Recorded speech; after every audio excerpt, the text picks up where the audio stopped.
Hey everybody, what's up? Chad Wesley Smith here for another episode of Beers with Chad. This is a podcast about the stuff I like. So today, because I just got back from Utah, I'm drinking High West Bottled in Bond. It's like a limited edition that I got at the High West Distillery there in Park City, Utah. A place that I made 5, 6, 7 attempts, I think, to go to before I was actually successful in ever going there, because it was always closed for an off season or a private event or just closed early that day or whatever it was. So glad that I've finally gotten to eat there at the High West Saloon a couple times, and always fun to pick up, a bottle of the stuff you can't just buy at the store out here in California. So this is like a special, I'm just gonna read it right off the back. Made in accordance with the Bottled in Bond Act of 1897, one base spirit, single distillery, single distiller, single distilling season, age a minimum of 4 years in a federally bonded warehouse, and bottled at 100 proof. So it's got to fulfill all those criteria. So very strict, very specific, how a lot of alcohol is in Utah. And so cheers to you fine folks. Also, if you're liking, all right. If you're liking this glass, this is from one of my favorite companies, Clayton and Croom, out there in Louisville, Kentucky. Probably, I'll get those guys who run that on here sometime. Yeah, so got back from Utah last night, out there for a couple of days with the family, and then went to the Lakers game last night, which I had been really excited about for a couple of weeks, knowing I was going to get to see Victor Wembanyama, #1 draft pick, unicorn of unicorns, alien, and it was a lot of fun. He had a great game. I think 27 points, like 12 rebounds, 8 assists, 5 blocks, 5 steals, which, the 5x5 thing was a very, very rare feat. He's done it 2 games in a row, I believe. Hakeem Olajuwon did it a handful of times. Michael Jordan had done it a couple of times, but Wemby's now the youngest to do it, the only rookie to ever do it, or the last rookie since 20 years ago or something to do it. And man, he came out of the gates hot. Dude had like 8 points in the first 3 minutes, 8 points, two blocks, 2 steals in the first 3 or 4 minutes of the game. I'm like, well, I guess we're about to witness the greatest game in basketball history. Slowed down a little bit, but a lot of fun to watch his vision, his unselfishness. He had a couple of great passes. Unfortunately, he's on the Spurs, so they weren't converting what would have been like this no look, kind of not behind the back, but almost wraparound touch pass. The guy missed it, so it didn't become an assist, so they'll sort of just be lost in the wind. But he makes the right play. He obviously is emphasizing making the right play, not just getting his. I'm not a huge basketball fan, but I'm very excited to get to watch his career for however long that goes. Certainly that's got to be the concern with him, because homeboy is very thin, but I know, put on a little bit of muscle since he's come in the league. I don't think he's going to be a guy who, like Giannis came in at 190 and now is 250. Wemby came in maybe 210. He's probably going to be a guy that ends up playing his best basketball 230, 235. And in some ways that might end up helping him stay healthier, because so many of these really, really tall players have problems with their feet. And if he can stay a little bit lighter, it's going to be less impact, less pressure on his feet. So I hope they're doing all the right stuff, and then he can stay healthy and become what it seems like he can be, which is just this incredibly unique, amazing talent. And then, on the other side of the court was LeBron James, dropping 30 points in year 21. Phenomenal. So interested to see post All-Star break if the Lakers can kind of break out and get what they got going in the last year's playoffs going again. Because AD's healthy, he's been playing great. LeBron's healthy, he's been playing great.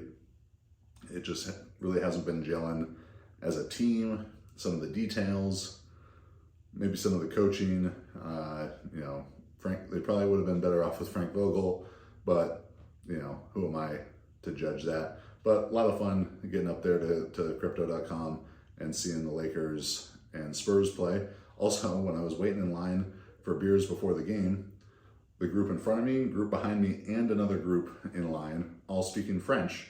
So you can call that the Wemby effect, I suppose.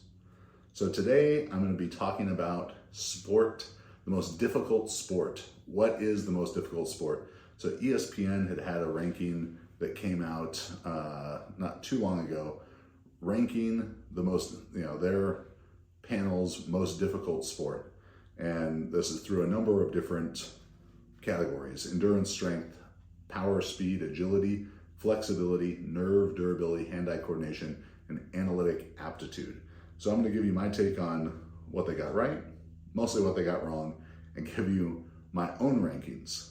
So today's episode, as all episodes of the Beers with Chad podcast is brought to you by the Juggernaut AI app. So if you're looking to get totally customized, individualized training, the smartest program for you, and just ranked by Sports Illustrated in their best fitness apps of 2024 as the best app for weightlifting, though they were using weightlifting like snatch and clean and jerk instead of, I think what they really meant, weight space lifting, more like strength training.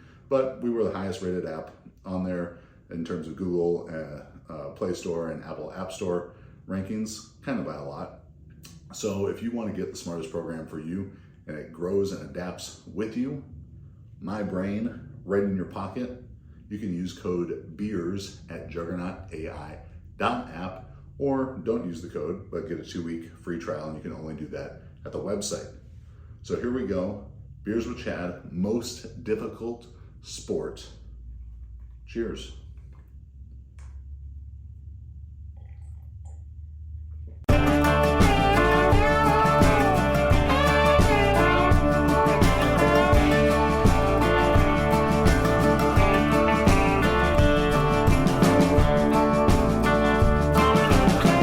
Welcome to Beers with Chad. All right, so this past week I saw a post about the most difficult sport. And this was a ranking done by ESPN, and they had a panel of 10 experts, quote unquote, experts, some sports scientists, athletes, writers, maybe more than 10, probably more than 10. And they looked at a number of categories and ranked each sport on a scale of 1 to 10 in those categories, and then took the aggregate of those rankings, and that gave them their most difficult sport. So here is the way that they broke down these categories and kind of what their criteria was. So they looked at endurance, the ability to continue to perform a skill or action for long periods of time. Example, Lance Armstrong. Strength, the ability to produce force. Example, NFL linebackers. Power, the ability to produce strength in the shortest possible time. Example, Barry Bonds. Speed, the ability to move quickly. Example, Marion Jones-Maurice Green. Agility, the ability to change directions quickly. Example, Derek Jeter and Mia Hamm. Flexibility, the ability to stretch the joints across a large range of motion. Example, gymnasts, divers. Nerve, the ability to overcome fear. Example, highboard divers, race car drivers, ski jumpers. Durability, the ability to withstand physical punishment over a long period of time. Example, NBA, NHL players. Hand-eye coordination, the ability to react quickly to sensory perception. Example, a hitter reacting to a breaking pitch. Drag racer, timing acceleration to the green light. And analytic aptitude, the ability to evaluate and react appropriately to strategic situations. Example, Joe Montana reading a defense, basketball point guard on a fast break. So here you can see I just took the top 25. They had about 50 sports that they did in their ranking, but they have boxing as the number 1, followed by ice hockey, football, basketball, wrestling, martial arts, tennis, gymnastics, baseball, and softball, and rounding out their top 10 was soccer. I'll put the full list up so you can see, like all 50-ish sports that they ended up ranking. But I posted this and had some quick initial thoughts on it on Instagram the other day, but I want to dive deeper into it, how this ranking should really be thought of and approached, and then give you what my rankings are. So looking at what I think some of their biggest misses are, and then how I'm quantifying some of these categories. So I want to stay relatively within the same parameters that they're using, the same categories, but I think contextualize them a little bit better because, well, I think I'm smarter than them. So the first mistake that I think they made is not breaking some of the sports up into subcategories. So you can see like track and field events each got their own category. So it's track and field sprints, track and field distance, track and field weights or throws. They did pole vault as its own thing, high jump as its own thing, and then horizontal jumps as its own thing. Swimming and cycling got sprints and distance, but I think the ranking or the subcategories were a little bit off in some of the cases, like track and field. Sprints and hurdles normally together, vertical jumps, high jump and pole vault, horizontal jumps, long jump and triple jump, and then throws. And then they missed multi-events, decathlon, heptathlon. Football certainly needs a distinction between linemen and skill players, if not linemen, big skill and small skill, but we'll just go linemen and skill players. Rugby could probably use some distinctions as well. Baseball and softball, you could do the same thing with pitchers and position players, or pitchers, infielders, outfielders. So I think they missed some things there. As we go through category by category, this is some of the misses I think they made, and then how I'm looking at these categories before I reveal my rankings. So endurance, how, in their endurance rankings, how is martial arts? And that's a broad category that certainly needs a subdomain or subcategory to it. But for these purposes, let's assume that they're talking about MMA, encompassing, more or less all martial arts. How is that getting a 5 in endurance, lower than football at 5.38? An MMA fight, a championship MMA fight, 5 5-minute rounds, 25 minutes of work. In an entire football game, a player might be running 60 plays that last 5 seconds each, with 20 to 45 second breaks in between. So, that seemed like it was way off. MMA also had endurance, lower than gymnastics, than figure skating. A figure skating routine is lasting several consecutive minutes. Volleyball games, racquetball is a lot more back and forth, a lot more continuous action. Has that back and forth continuous action, but both racquetball and volleyball are having the breaks in it. Figure skating, while it's 2 or 3 minutes of continuous movement, it's just one round of that, or like one round a day of it. Gymnastics, more short, powerful stuff, but certainly not rising to the level of endurance needed for MMA. So as I'm looking at these categories, basically if distance is in the name, if it's a specific test of endurance, like distance cycling, distance swimming, distance running, triathlon, well, they're probably getting a 10. Beyond that, I'm looking at how long are the bouts of activity, and are they continuous, like rugby and soccer, sort of a mix of walk, jog, sprint, walk, jog, run, sprint, or are they more broken up like football with really intense activity for, 4 to 7 seconds, and then, true rest in between? Or is it essentially full recovery for an event like throwing, shot put, discus, hammer, javelin, where you're doing this one all-out effort that lasts a second and a half, and you might have, 8 to 15 minutes in between the next time you do it. Diving, similarly, just a couple seconds of intense effort with total recovery in between. Next one, I felt like they kind of misunderstood strength and power.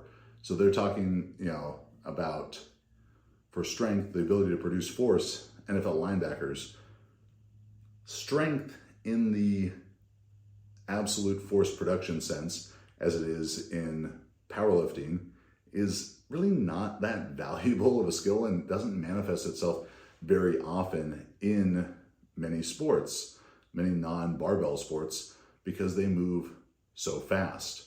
So while NFL linebackers might be strong to the regular person, being able to bench and squat a lot compared to the strongest guy at your 24-hour fitness, they're not strong and capable of producing really high force when compared to true strength athletes like a powerlifter or a strongman. So I think they sort of overvalued strength in some of these categories and undervalued power. But even like boxing, they had a strength score of boxing of 8.13. The maximal strength, maximal force production demands of boxing are very low. You're not dealing with hardly any external resistance outside the weight of the glove. And it's certainly not higher than, a grappling sport like martial arts, MMA, where you're going to have grappling elements. You're going to have all the striking elements of boxing plus the grappling elements. Definitely not more demanding the strength than gymnastics. And there probably should be a distinction made between men's and women's gymnastics. Men's gymnastics, incredible upper body strength required. Women's gymnastics, yes, they're incredibly strong, all around, but a bit more lower body dominant outside of the rings, outside of the high parallel bars or uneven bars. My bad. Boxing definitely not more of a strength requirement than rugby, which only scored a 7. So again, this was a panel of people assigning 1 to 10 value for each sport in each category. As I looked at this, and I'm going to score them the same way, I'm looking at strength. Pretty much if you have a sport with more contact, there's going to be more strength required. And, if the sport is lifting as heavy a weight as possible, which I included some things like strongman and powerlifting that they did not include,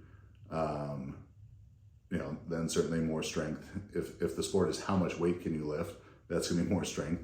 And then the more violent and ballistic the actions in the sport is going to be more power, and the more mass you're having to exert that power against, that's going to be even more of a high power score.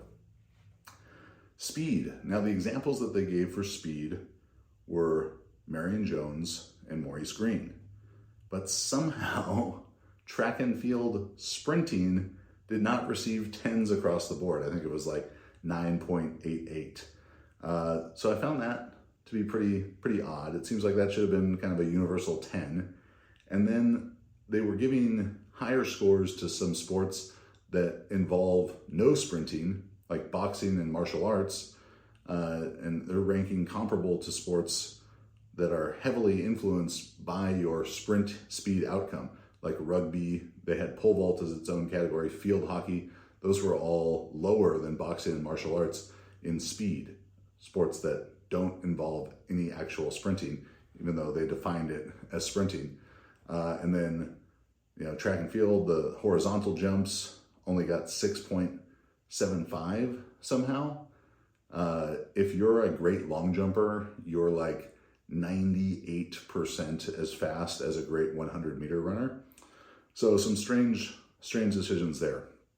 Now in agility, they talk about agility as the ability to change direction quickly, with Derek Jeter and Mia Hamm being examples there. And, the Derek Jeter one seems a little odd as an example. Like, yeah, he's going to have to react to the ball and take 2 hard steps and then throw it back the other way.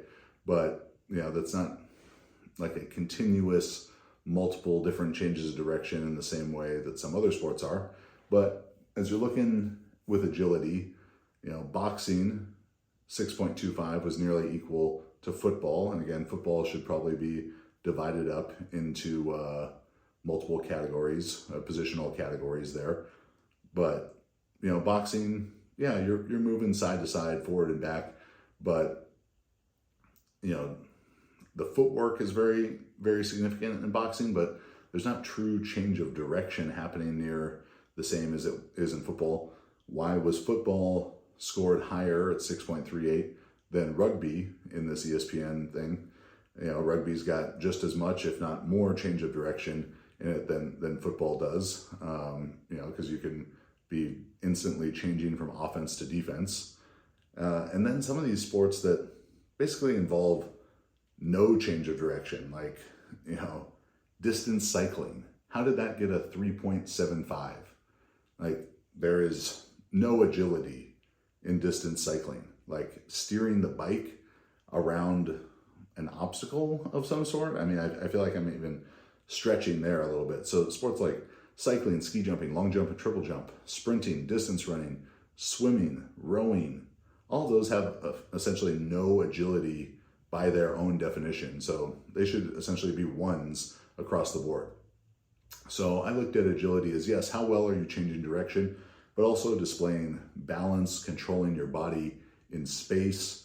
Because some of these, like gymnastics, doesn't have agility in the sense that they're using it with the Derek Jeter and Mia Hamm examples, but I would certainly call, Olympic gymnasts very agile athletes. Then nerve, so see how much fear inducement is there in the sport. There was, there were some things that they included, like race car drivers, which I think I ended up not including those sports in my rankings. They definitely do some very impressive things, but like equestrian would be in the same kind of vein. Like, isn't the horse the athlete there? So I didn't include some of those things. So as I was looking at the nerve rankings, basically thinking like, well, are you going to get hit in this sport? How hard can you get hit? How often are you going to get hit? And do you have a more than negligible chance of dying in this sport? So if, the more chance you have of dying and the more you get hit and harder you get hit, the higher nerve score I was likely to give you. If you have less opportunity and other things, in less contact oriented sports or extreme type of sports that I think still warrants a high nerve score. So if you have less opportunities for all out maximum performance, like my sport background, the shot put, so shot put, discus, hammer, javelin, you probably have 6 throws. That's about 9 seconds total of work. Well, any faltering, a lack of focus for a hundredth of a second in that can kind of ruin that attempt. So if you have a very finite amount of efforts to showcase your ability, nerve needs to be a little bit higher. If you're out there by yourself, on the stage, that's going to be a little bit higher nerve score. The more that a small amount of tightness, of stress, of technique disruption translates to a much worse result, that's likely a higher nerve score. So something like golf, golf's not moving fast, it's not dynamic in the same sense, but anyone who's golfed knows that like your grip tightens a little bit, you get a little puckered, and things can really go bad. So, when you're Tiger Woods and you're on the 18th green putting for, the win at the end of 4 very long, very focused days, and, the margin of error is so small to make or miss a putt, you got to have high nerve. Now, hand-eye coordination. Hand-eye coordination, again, they defined as the ability to react quickly to sensory perception. And with the examples, a hitter reacting to a breaking pitch, drag racer timing acceleration to the green light. This, I think, is kind of misdefined, and even their examples there are overlapping the hitter reacting to a breaking pitch with analytic aptitude, the next category, which they defined as the ability to evaluate and react appropriately to strategic situations, like reading a defense or running the fast break. Now, hand-eye coordination, which I'm going to take a little bit of liberty here and just define as coordination, because it's not, soccer has more foot-eye coordination than hand-eye coordination. Some of the things that jumped out to me is that golf on their rankings was only a 6. That seems like those people have never golfed. Weightlifting, only a 2.25. Those people have certainly never snatched. Figure skating, you're spinning, multiple times in the air and then having to stick the landing on a literal razor. Those people ranking that have clearly never triple toe looped. Wrestling, MMA, gymnastics, rugby, those are all just kind of getting disrespected. And to me, that stems from a lack of understanding of coordination, rhythm, and how this relates to technical ability in sports. Also, as I look at this hand-eye coordination, or what I'm just going to call coordination as a stat, it's like thinking of how many techniques does your sport have. So while, my background, shot put, one very intricate technique where you're moving, around in a circle with linear and vertical elements to it, it's just one technique that you're trying to perfect. Compare that to, my current favorite sport, golf. You're going to have, all the standard swings, driver swing, like a full iron swing, pitch, chip, putt. But then there's so many other circumstances around that: ball above the feet, below the feet, uphill lie, downhill lie, the wind, you're trying to hit a flop, a punch, hit draws, fades, all these different things, and then the weather conditions around them. So it has a lot of different techniques, but then how fast and dynamic are those techniques happening? When you look at like soccer, let's say, or basketball, there's really thousands of potential techniques because the situation is constantly changing. So, depending on the position of your opponent, the speed that the ball is coming to you, that the opponent's coming to you, how quickly is that space closing, the changing angles. Things can change so quickly that you have to be able to coordinate your body, organize your body, and go through, what might be slight variations of other techniques, but make these changes so quickly. That's why it ties in so much to analytic aptitude. Analytic aptitude, they define, again, as like reading a defense or, running the break. But what needs to be understood with analytic aptitude and how it relates to coordination is the role of vision and the predictive ability that great athletes have. So they use, hitting a baseball as the hand-eye coordination, sort of gold standard. And if you look at the comments in the posts on this, it's baseball's the hardest, hitting a baseball is the hardest thing in all of sports. Hitting a fastball, a breaking ball, all that stuff, really hard. I'm not a professional baseball player. I can't do that. But people are misunderstanding in that is that it's not just a function of hand-eye, of coordination. It is largely a product of analytic aptitude because the ball is coming so fast that the, keep your eye on the ball idea is actually really flawed. There's a great book called The Sports Gene by David Epstein. I'd highly suggest you read that. And he has a large part in this talking about how, how good baseball players' vision is, and basically how they're having to predict where the pitch is going because it's coming at them so fast that by the time the pitch is a foot out of the pitcher's hand, they're making essentially their best prediction, their best very educated guess. And the more times they've seen it, the better they're going to be able to predict it of the pitch is this kind of pitch and it's going to be about here, and I'm going to try and put my bat in that area. But it's not seeing it all the way in. It's the eye cannot process the light that it is seeing and send that to the brain and back in the way that it seems like they're trying to define coordination and analytic aptitude here. So you have things that, as we look at analytic aptitude, it's how fast are things happening, how many different scenarios, and then there's, stuff that's happening like in football for a quarterback before the play and then during the play, from reading a defense, but then it's also like the timing of a throw are we going to get it over this defender, between those defenders? All that stuff is going to get tied in with analytic aptitude.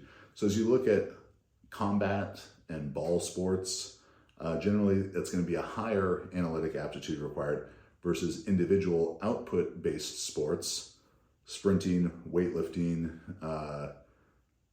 where analytic aptitude is very low. There's not much strategy to, a snatch or a clean and jerk.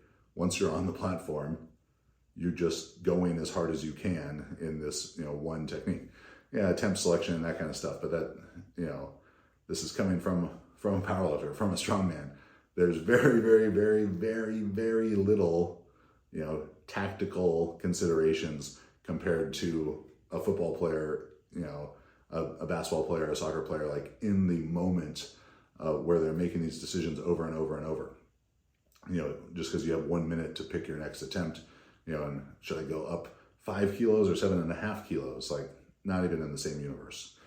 Last one, I missed durability. So like, how much are you getting hit? How destructive to the body is performing your event? How high of forces do you have to produce? Do you have to absorb? That's what I looked at in considering durability. Today's episode of Beers with Chad is brought to you by the Juggernaut AI app. If you are looking to get totally customized, individualized, adaptive powerlifting and strength training for you, the smartest program for you, today's episode of Beers with Chad is brought to you by the Juggernaut AI app. If you want the smartest program for you, fully customized, adapts to your feedback, grows as you grow as a lifter, visit juggernautai.app and use code BEERS to save on your monthly subscription. So here we go with my rankings. Boom. All right, MMA on top with a score of 78. All right, and then I have a lot of ties throughout here, and I'm gonna break down, the winner of some of these ties with a couple different criteria. The main criteria are gonna be, do I think that which people from which sport would be better at the other sport? So like in the tied for second here, would rugby players be better wrestlers, or would wrestlers be better rugby players? So that one I'm giving to rugby. I think the rugby players are going to be, the better, or would be generally make better wrestlers than wrestlers would make rugby players. And the big distinction there is going to come from speed. You don't have to be able to sprint well to be a good wrestler, but you have to be able to sprint well to be a good rugby player. So, most things that wrestlers can do, rugby players can do potentially as well, once they learn the technique and everything. And I have a ton of, wrestling is so hard, and guys who are great at wrestling are amazing. But that running quality, is going to kind of preclude, and there are some wrestlers that, probably sprint very well. A lot of the grapplers and wrestlers that I've been around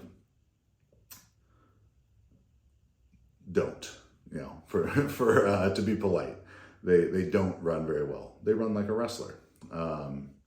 So I'd give rugby the tiebreaker there. Then we have a tie between hockey and football skill players.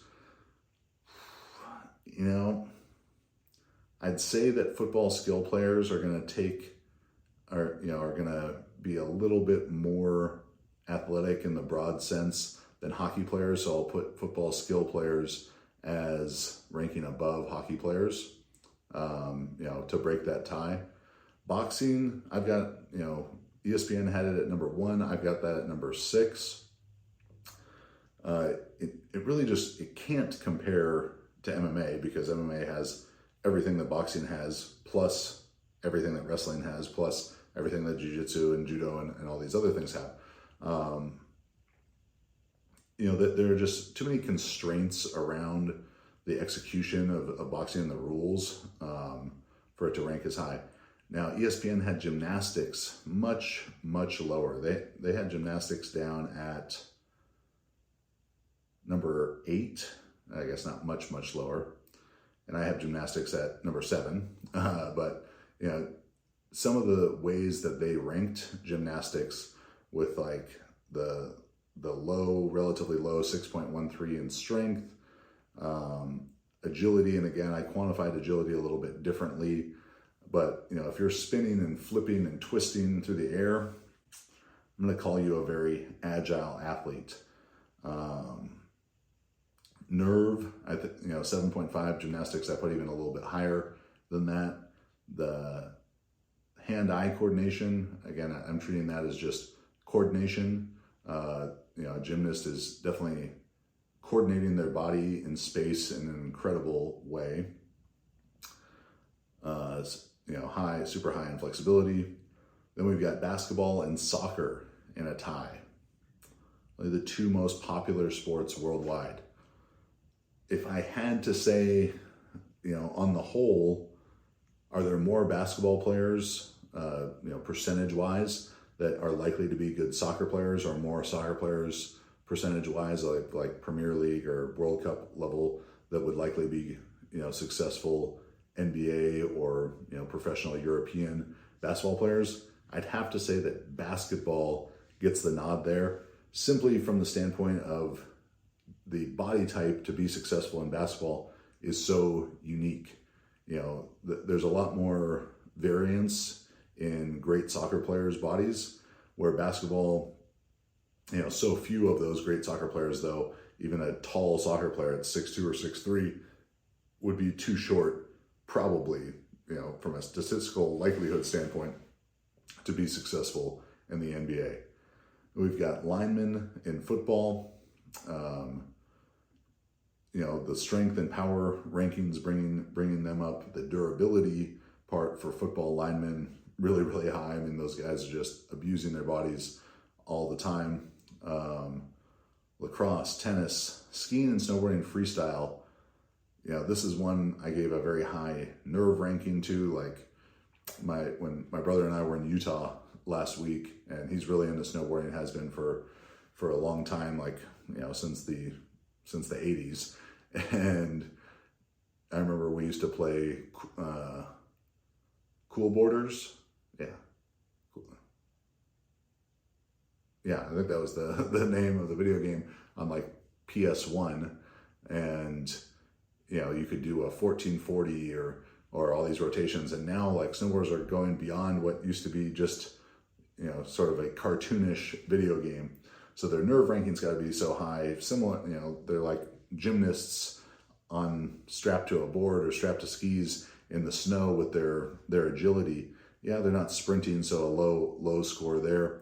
They have to be able to exhibit, or exert quite a bit of power to get the air that they are. Those freestyle runs are lasting, 90 seconds of sustained effort, but when you're on that last hit of it, like maybe the biggest jump of the whole thing, you have to still be, very, very ready, but, a moderate score for endurance. Very, very coordinating their body in space. The runs are kind of more fixed, even though we call it freestyle. Generally, they have an idea of what they're doing, so they're not making too many decisions on the fly. One that wasn't included in the other rankings is multi-events for track and field. The decathlon and heptathlon Olympic champion are often called, the greatest athlete in the world, the best athlete in the world. I don't know that that's strictly true, because sprinting and hurdles, are pretty similar in the grand scheme.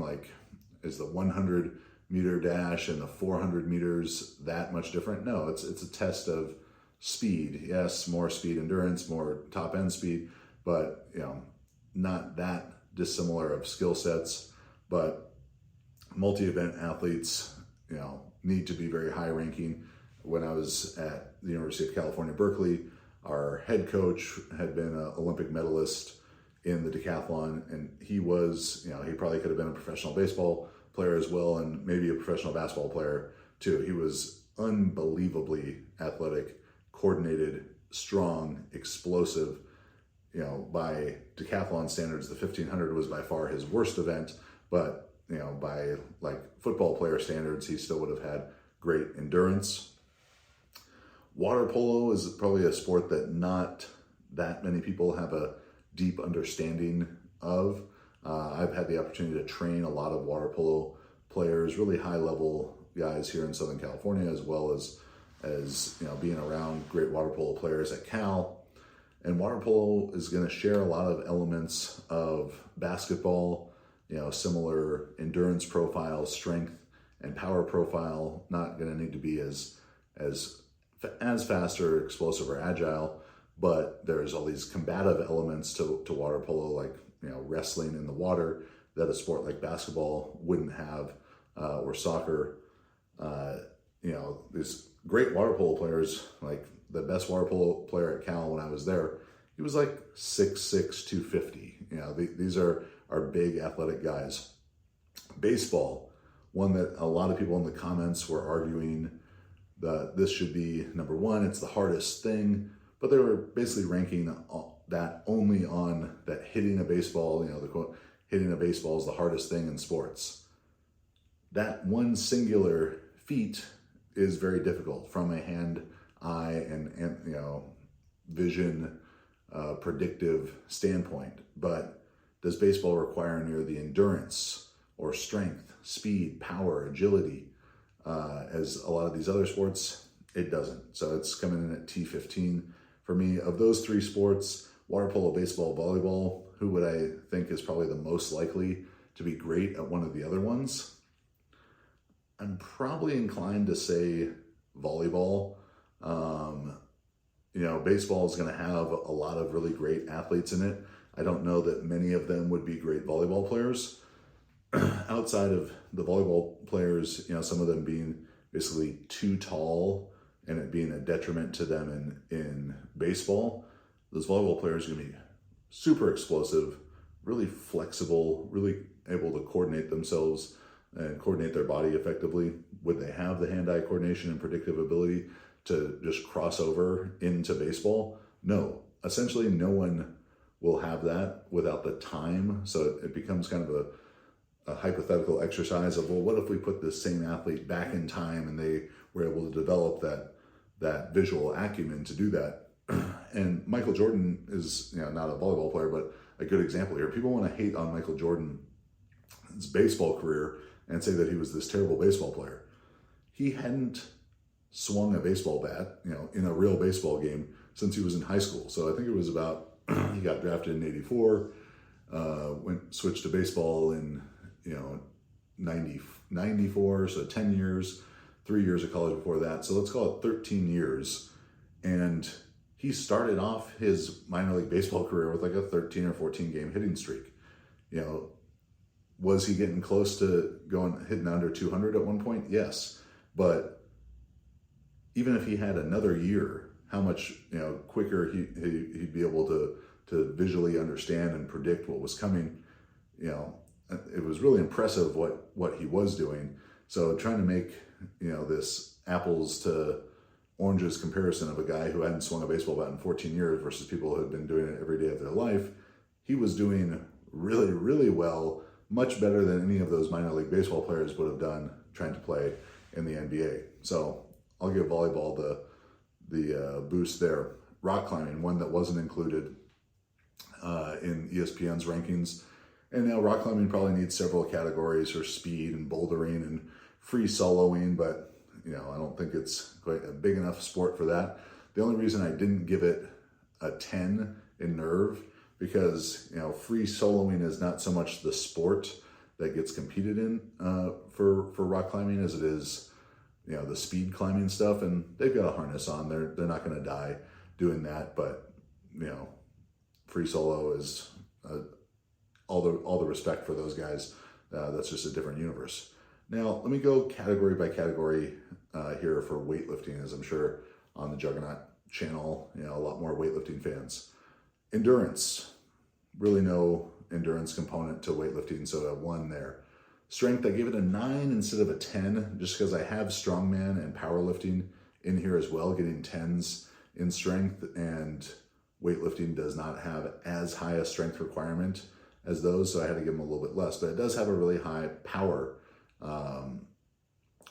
component. So 10 for power in weightlifting, there with throwers as the most powerful athletes in the world. The speed component, there's no, weightlifters are very explosive. They may be able to run 10, 20 meters very fast, but it's not a part of the sport. They don't have to be able to do that to be successful. Their sprint technique should probably be like non-existent. Agility, they're changing direction up and down very rapidly, and maybe I'm shortchanging them a point there. Flexibility, you got to be really flexible to be successful in weightlifting. That's a category where ESPN folks didn't rank weightlifting nearly as high as it should have been. Nerve, you're trying to put 300, 400, 500 pounds over your head in this very rapid movement where you're diving under a snatch or catching 500 pounds on your chest in the clean. Nerve is certainly a part of that, a big part of that. To be a successful weightlifter, you're going to have to be very durable. You're dealing with really heavy weights with really frequent training. Very, very coordinated movement. Granted, it's, obviously 3 techniques, the snatch, the clean, and the jerk. So it's not as dynamic as a sport with more techniques where they're happening, unpredictably. If you're going out to snatch, it's not like you start pulling on the bar and the judges yell, clean, and then you just have to switch and clean it. You know what you're doing, but a very coordinated movement, certainly. And one in the analytics part of things, because, you got to pick what your next attempt is, but it just doesn't compare to like team or combat sports in that regard. So I actually have weightlifting tied with figure skating. And luckily I had a expert in that field help me out there, and I asked Team JTS weightlifter Janice Okamoto, who you may have chatted with in our customer service before. She was a national level figure skater and a national champion now in Olympic weightlifting, and she said that figure skating is probably a bit tougher just because there's so many more techniques to learn. So we'll give figure skating the nod is a little bit tougher, and I guess she wasn't national champion in figure skating, but she was in weightlifting, so maybe that should be the tiebreaker. Now the other ones closest to my heart, track and field throws, no real endurance component. You got to be super strong. You got to be even more powerful than you are strong. Throwers are very fast, but not in the sprinting sense, more in the power sense. If you see a hammer thrower, see a discus thrower, you'll see how agile they are through the ring, dancing bears. The flexibility, if it was javelin only, maybe a 7, if it was shot put only, maybe a 4. So I kind of split the difference there. The nerve rankings, well, no one's hitting you. You're not going to die if you throw it bad, but you do only have, these 3 to 6 chances to put this perfect technique out there. This one singular technique that you've been practicing over and over and over. So, not the highest nerve, but certainly you gotta be mentally tough to perform when the pressure's on. Durability, you're creating and producing so much force, putting that force in the ground against these implements. A hammer only weighs 16 pounds, but as you're on your 4th turn, it's going to be exerting like 300-400 pounds of force against you. So got to be durable, very coordinated movement, but very low, analytics. You're pretty much just trying to throw it as far as you can every time. Then strongman right below that, a little bit of endurance in strongman, but certainly not. And, powerlifters might look at endurance or strongmen and think, wow, they have great endurance, but not in the grand scheme. Of course, strength, the most important thing. They got to be powerful. It's not as explosive and powerful as throwing or weightlifting, but it's up there. You don't have to, if you are fast, great, but, I certainly wouldn't call sprinting speed one of the determining factors to strongman, nor would I call agility or flexibility. The flexibility, maybe I'm shortchanging it, a point there because, like a Martin Litzis, very flexible guy, especially for how big he is. Maybe I'm, again, maybe shorten him a point. You're lifting, 1,000 pounds, putting 400 pounds above your head. That definitely takes a certain nerve and mental toughness to it, and a lot of pain that has to be endured. Got to be very durable with an 8 there. Yeah, the movements are coordinated, but not near the level of coordination of some of these other sports. Like there's a lot of people who are very good strongman competitors who I'm sure wouldn't be very successful in many other sports, and a little bit more, analytical abilities needed than weightlifting. just because you're getting a different thing, different events at each contest, but not really the the main part of strongman. Golf. I probably should bump golf up to a 2 or 3 on endurance, and I say this coming back from Pebble Beach last week and walking 4 rounds of golf in a row. Like the endurance, and they don't weigh 300 pounds carrying their big asses around the course like I am, but there is some endurance component there, and just being able to stay engaged and mentally focused throughout the entire day. But I'm gonna give them a 1 there. Golf club ain't heavy. You don't need to be very strong. You do need to be a little bit more on the powerful side of things, but even the most powerful golfer isn't really going to compare to the power of some of these other athletes. Don't need to run at all. You do need to be able to move the club fast, but very early point of diminishing returns in traditional measurements of speed and power there. Agility, not really changing direction at all. Flexibility, going to be very important. Nerve, going to be significant. I didn't give it a higher nerve score than this just because it doesn't have the physical element of, someone trying to hit you or run into you while you're swinging. That would be, contact golf could be a different thing. But, standing over a putt, even if you're just betting like $5 with your buddies, that'll get your heart racing a little bit. Durability, Tiger Woods notwithstanding, it's very repetitive action, but not near the, it's a high volume and repetitive, but just not enough forces at play there. Very, very coordinated, and tons of analytic decisions to be made, different shot types, the strategy of each hole. So I don't think we should discount that part in golf. And then not in last, but 38th out of 39 here, powerlifting. So no endurance really necessary in a meaningful way here. Very high strength. Don't have to be as powerful as you would in strongman, but it helps. Speed, you don't get any bonus, bonus points, bonus pounds, bonus kilos for moving it faster. You just got to move it. No change of direction. Flexibility, the wider your sumo stance, the bigger your bench arch. Maybe that's a 4 or 5, 6 for some people. Nerve, it's going to be there. You only have 3 chances to perform each lift. It's not happening in that fast or dynamic of a way, so I kept it a little bit lower, but you're going to put 1,000 pounds on your back. You got to be mentally tough to do that. Durability, going to be a big component. Not as demanding as strongman in that regard. That's why I scored it lower than strongman, because the contest just, powerlifting meet's just not as hard to get through as a strongman contest. I've done both. The first big strongman contest I did, which was my second show, I felt like I had done 3 powerlifting meets in a day there. It doesn't quite compare from the chaotic nature of strongman that you might, take like a warm up with a 100-pound empty dumbbell, and then the next one you touch is 220 pounds, or you might, walk a 300-pound yoke, and then your next one's 1,000 pounds. So, powerlifting is a lot more controlled in that regard.